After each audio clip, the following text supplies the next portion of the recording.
የተነሳው ነው እንዳይበሰብስ የተደረገው ነው አንደኛ ወይስ እግዚአብሔር ኢየሱስን ስላነሳው? የትኛው ነው ታዲያ በላጭ የትኛው ነው?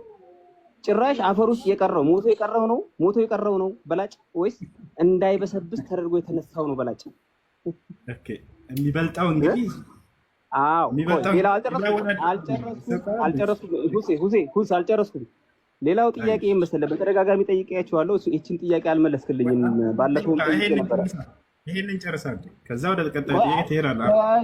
ተያያዥ ነው ከእንትን ጋር ስለሆነ አንድ ላይ ብትመልስልኝ ችግር የለውም። ዳግመኛ ጥያቄ ከማቀርብልህ ከሚንዛዛ ማለት ነው ትጠይቃለህ። አብሽር አለሁኝ እኮ የትም አልሄድም። ይኸው አለሁ። እሺ አሁን ሰውየው ስጋ የኢየሱስንና የነቢዩ መሐመድ ሰለላሁ ዐለይሂ ወሰለም ስጋ እያወዳደረልን ነው። የትኛው ስጋ ነው የሚበልጠው? እምልህ አንተ አንደኛ ተአምራቶችን የሰሩትን ነግረሃት ዘረዘርክላትና፣ እሺ አንድ እድል ስጠኝ። አንድ ደቂቃ ጊዜ ትሰጠኛለህ? ሰጠው። አመሰግናለሁ። ጊዜ ስለሰጠኝ አመሰግናለሁ። በሰጠኝ ጊዜ ላይ ጠልቀህ እንዳገባ አዳምጠኝ። እሺ አመሰግናለሁ። እሺ እንግዲህ ስጋ እናወዳደር ነው። እኔ ነቢዩ መሐመድ ሰለላሁ ዐለይሂ ወሰለም እና ኢየሱስን በዚህ ጉዳይ የማወዳደር አይደለም። ሁለቱም የምወዳቸው የማከብራቸው ነቢያት ናቸው። ይሄ መበላለጫ ቢዛንም አይደለም። ነገር ግን እሱ ማወዳደር ፈለገ፣ ላወዳደርላቸው። የሚበሰብሰው ስጋ የማን ስጋ ነው ከተባለ እንደ ክርስትናና እንደ እስልምና ያለውን ማወዳደር የፈልገው። እንደ እስልምና ከሆነ የማንም ነቢያት ስጋ አይበሰብስም። ገብታችኋል አይደለ? የክርስትናው ግን የኢየሱስ ክርስቶስን ስናይ ጊዜ አምላኩ ባያስነሳው ኑሮ በስብሶ የሚቀር ስጋ እንደነበር ይነግረናል መጽሐፍ ቅዱስ።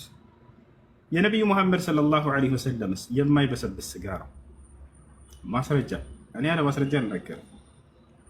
ማስረጃ ቃለ ነቢዩ ሰለላሁ ዐለይሂ ወሰለም ኢነላሀ ሐረመ ዐለል አርድ አን ተእኩለ አጅሳደል አንቢያ። ነቢዩ ሰለላሁ ዐለይሂ ወሰለም ምን አሉ?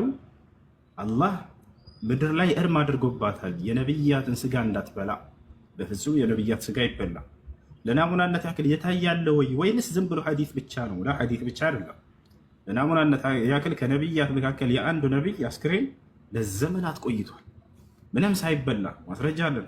ሸይኹል ኢስላም ኢብኑ ተይሚያ እንዳለ በርካታ ቀደምት መልካም ሰለፎች የጠቀሱት አንድ ታሪክ አለ። እሱም ማን ነው? ዳንኤል ዓለይሂ ሰላም። ዳንኤል ከነቢያቶች መካከል አንድ ነቢይ ነው።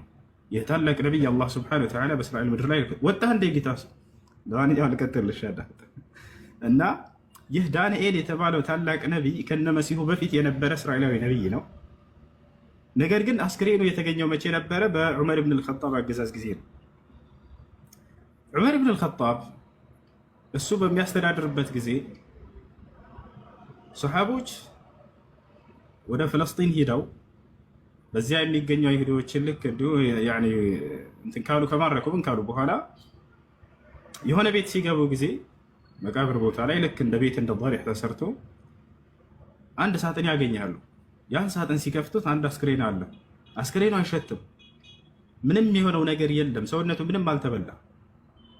ልክ ያንን ከቀብሩ አውጥተው እንደዚህ ከሳጥኑ ሲያወጡት ጊዜ ምንም የሆነው ነገር የለም። ሰውነቱ እንዳለ እንደተጠበቀ ነው።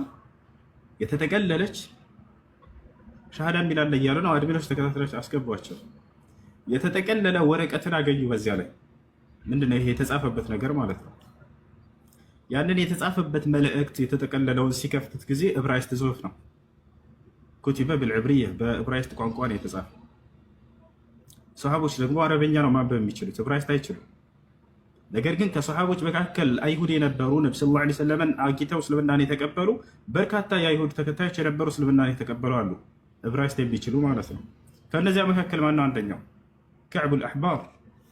ከዕቡል አሕባር ጋር ይሄን ደብዳቤ የወሰዱት ከዕብ ሆይ አንተ ዕብራይስጥ ትችላለህና እስኪ አንብብና ተርጉምልን፣ ከዚህ ከአስክሬን ስር ይህን ተጠቅልሎ አግኝተን ነው አሉ። ወዲያው ያንን ገልጦ አየው፣ አነበበላቸው። ይህ ስለ እናንተ ትንቢት የሚናገር ነው። በዚያ ላይ ምን ይገኛል? ከእኔ በኋላ የሚመጡ ታላላቅ ነቢያት ብሎ መሲሁንና ነቢዩ ሙሐመድን ሰለላሁ ዐለይሂ ወሰለም እንዳወሳቸው ተገኘ። እኔ አላህ በእስራኤል ምድር ላይ ከላከኝ ነቢያቶች አንድ ነቢይ ዳንኤል እባላለሁ። አስክሬንንም የመጨረሻው ዘመን ትውልድ የነቢዩ ሙሐመድ ትውልዶች አግኝተው እነርሱ እስኪቀብሩ ድረስ በምድር ላይ ይቆያል ብሎ ተናግሮላቸዋል። ወዲያው ይሄ ደብዳቤ ወደ ዑመር ብን አልኸጣብ ተላከ። ዑመር ብን አልኸጣብ የጊዜው መሪ ነውና ዑመር ብን አልኸጣብ በደረሰው ጊዜ ይህን ሐዲስ ነገራቸው። በእርግጥም ነቢዩ ሙሐመድ እውነትን ተናግረዋል ሰለላሁ ዐለይሂ ወሰለም ኢነላሀ ሐረመ ዐለል አርድ አን ተእኩለ አጅሳደል አንቢያ ብለውን ነበር አለ። አላህ የነብያትን ሰውነት አፈር እንዳትበላ እርም አድርጎባታል። ነብያት ስጋቸው አይበላም ብሎ ነግረውን ነበር። እውነት ቃላቸውም እውነት ነው።